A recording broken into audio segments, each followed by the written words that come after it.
Balik lagi bersama gue di sini, Gani Rahman tentunya. Dan sudah 2 minggu gue udah nggak pernah upload video. Dan udah pada bertanya-tanya, motor barunya kapan di-reviewnya? Sebenarnya gue pengen banget nge-reviewnya itu di saat di YouTube pertama kali. Cuman gara-gara gue udah nggak tahan, akhirnya yaudah deh gue posting aja. Kalian udah tahu kan motor FZR 400? Oke, kita langsung lihat motor baru gue. Ini dia. To stop what you're doing and listen.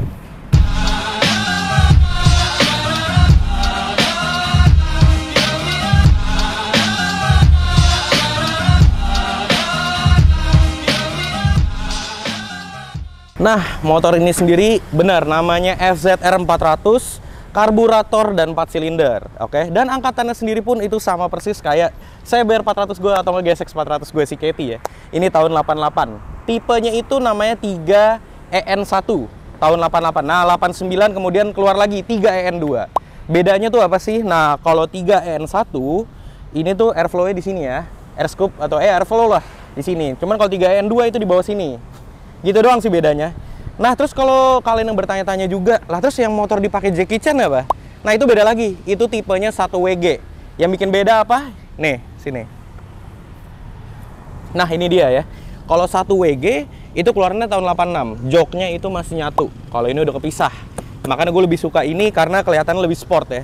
Tapi tetap lucunya dari FZR 400 ini bukan underyoke ya. Masih kayak gini. Nah, terus buat kalian bertanya-tanya juga nih, maksud exhaust tuh apa sih? Exhaust sendiri itu artinya Exhaust Ultimate Power Valve. Nah, itu tuh sistem kerjanya persis kayak motor 2 tak ya. Atau bisa kita bilang biasanya tuh di Kips atau di RC Valve atau di kalau Yamaha itu namanya YPVS. Cuma kalau ini namanya exhaust. Nah, jadi sistem kerja mesin 4 tak sesungguhnya itu udah mempunyai katup sendiri pada sistem kerja ruang bakarnya ya guys ya. Tapi exhaust bukanlah katup yang berada di dalam mesin atau ruang bakar, melainkan berada pada ujung percabangan knalpot multisilinder yang langsung terhubung pada silinser knalpot. Jadi letaknya tuh ada di sini ya guys ya, katupnya. Jadi ntar di RPM, sekitar RPM berapa nanti dia bakal ngikut. Kalau gasnya kecil, dia bakal ngebuka kayak gini. Nanti kalau gasnya pol, dia ngebuka kayak gini. Dia langsung kencang. Jadi kayak, ya bener-bener kayak jambakan 2 tak sih. Tat, langsung gitu. Nah, langsung aja yuk, kita masuk ke detail-detailnya. Nah, ini dia motor. Kenapa gue ngincar banget sama motor ini? Karena di sini ada tulisannya ya guys. Motor ini nomor 1 dari 96 piece. Dan gue ini nomor 1-nya waktu itu. Dan kondisinya ini semua masih full ori. Knalpotnya kalian bisa lihat sendiri masih exhaust. Ini bener-bener bawaannya FZR 400. Dan yang gak ori itu cuman apa?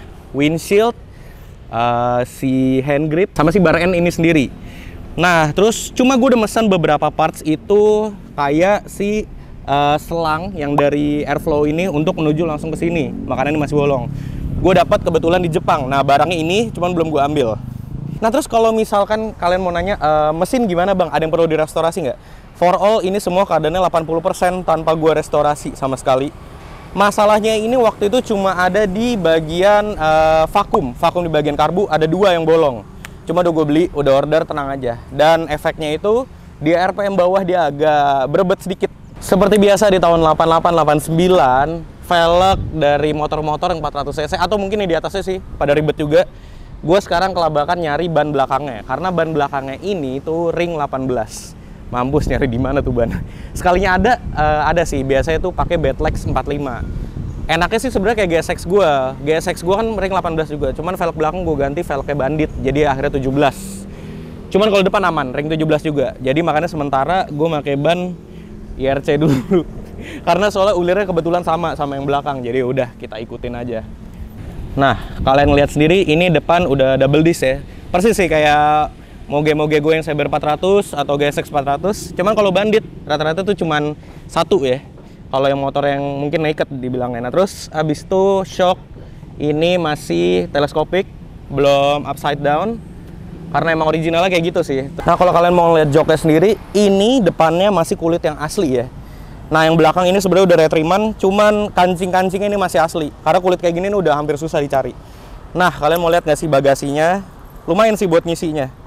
Gue biasa naro-naro banyak nih. Tuh, gue naro GoPro, naruh sarung tangan gue. Tuh lengkap ya. Tuh CDI-nya pun ini masih asli bawaan FZR 400. Dan semuanya di sini boxnya semuanya pun masih asli. Cuman toolkit sayangnya udah nggak ada. Oke, kita masukin lagi dulu. Nutupnya gampang nih. Oke, nah ini sebenarnya orang pada bingung. Ini apaan sih tempat buat buka bagasi? Nah, kalau buka bagasi kan kalau FZR di sini. Cuman kalau ini itu buat gantungin helm. Jadi biasanya itu kita buka pakai kunci. Cuman ini udah nggak bisa nih, kayaknya dalamannya udah rusak. Jadi ini nggak bisa kebuka. Jadi harusnya itu dia bakal kebuka. Nah, kita gantungin si tali helm kita di sini. Biasanya gitu kalau di luar negeri. Jadi nggak perlu dibawa-bawa. Nah, kalau di bagian kokpit ya kita ngeliat ya. Ini semua masih standar original, cuman sayangnya tulisan kayak lights ini udah pada hilang. Cuman nanti emang pengen gue adain lagi rencananya, atau gue ganti yang masih keadaannya nos. Tinggal tunggu keadaannya ada apa enggaknya barangnya ya. Terus kalau kalian lihat speedometer, ini jujur speedometer mulus banget ya. Nih kalau kilometernya itu bisa sampai 180 km/h, RPM-nya nyampe ke 16.000. Cuman gue belum pernah pakai sampai segitu. Terus ini ada temperatur semuanya nyala. Dan di sini kalian lihat, nih kita coba nyalain aja ya. Nah tuh lampu netral.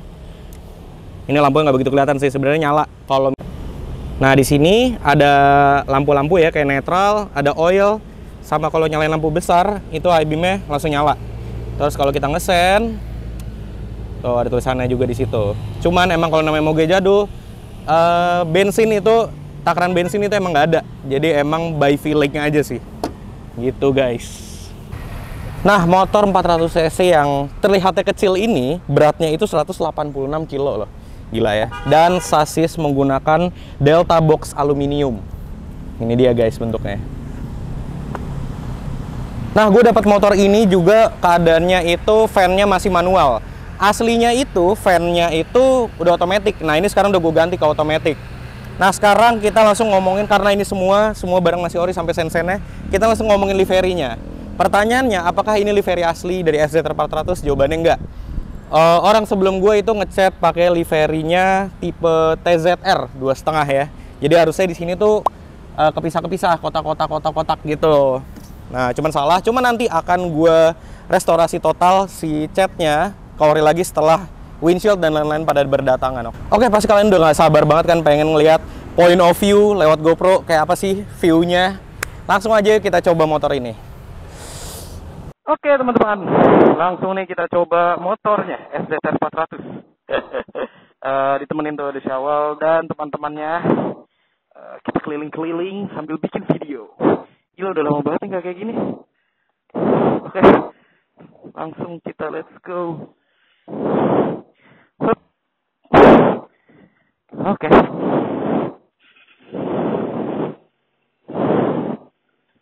Bismillahirrahmanirrahim. Kalian harus denger ya, teriakannya tuh bener-bener ngejerit.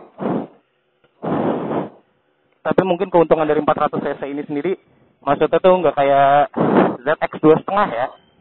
Kayak suara kenceng, cuman larinya kurang gitu. Cuma sekarang sih udah lumayan kencang ya. Ini sorry guys ya kalau suaranya emang agak-agak berisik gimana gitu. Nanti gue mau nyoba narik, kalian harus denger bunyi tarikannya, itu gila enak banget. Oke.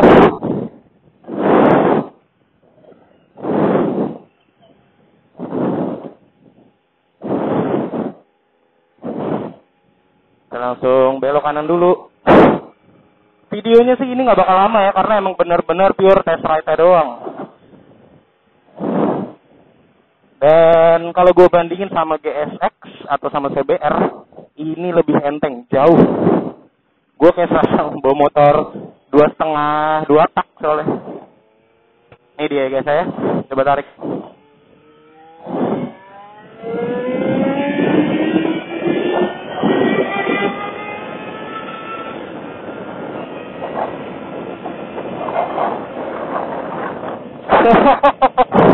Gila itu tadi udah sampai red line tuh. 14 ribuan kayaknya ya. Mantap coy. Oke, dari sini kita nyantai-nyantai aja dulu ya.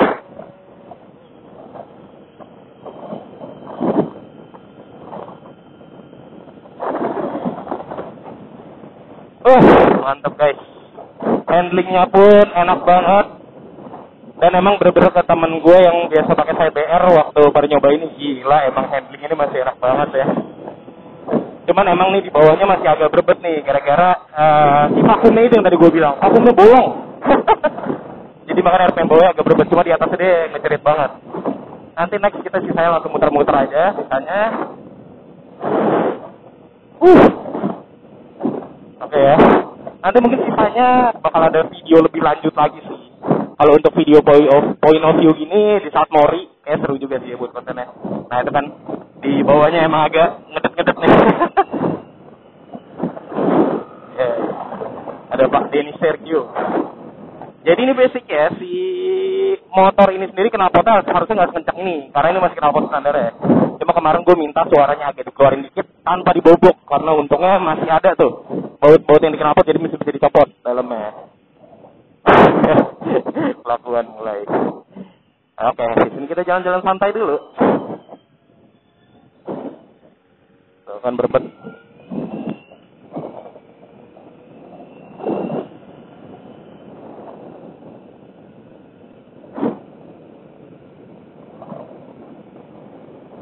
Nah, gila guys ya. Nah, dia tuh kalau di RPM tertentu atau dia di kilometer tertentu, kalau udah sampai 80 nanti di sini bakal ada yang kayak tadi tuh, lampu merah nyala, tak gitu kan. Nah, kalau di sini kita pelan-pelan saja. Dia nanti bakal dinyala sendiri gitu merahnya, tak, yang kayak tadi tuh, bener-bener kayak tadi. Karena itu emang speed limit Jepang ya, rata-rata emang kecepatan di atas 80 itu nggak boleh. Jadi makanya dia ada lampu yang bikin nyala. Keren ya. Nah tadi tuh gue sempat bawa agak lumayan macet, cuman temperatur aman banget. Apalagi semenjak di saat gue udah ganti fan jadi otomatis ya. Sebenarnya emang banyak orang Indonesia yang bilang, terutama yang main-main mobil tua ya, fan tuh emang bagusnya di manual. Tapi menurut gue, karena emang didesainnya seperti itu, motornya dengan fan otomatis, harusnya lebih aman seperti itu. Makanya gue bener-bener balikin semuanya ke original, termasuk yang CDI. Ya oke, emang banyak orang pakai CDI Shogun gitu ya, untuk akal-akalin yang penting motornya bisa nyala normal gitu. Tapi efek sampingnya kalau CDI Shogun tuh rata-rata nyalanya susah, temperatur gampang naik, kadang-kadang gitu, kadang-kadang bahkan berbet juga ngaruh ke arah situ. Gitu sih, makanya gue lebih baik ya udah bener-bener kayak originalnya aja. Kan kalau udah original keluaran pabrik itu udah pasti enak banget. Ya enggak sih? Gila nih, emang ribet banget ya ngerekam. Pokoknya mantep guys. Dan oh ya, gue lupa juga ngebahas. Ini di sini tuh tertulis kilometer masih 37.000. Dan bener ya, ini masih 37.000. Untuk angkatan tahun 88, kilometer segitu itu sangat rendah sih guys.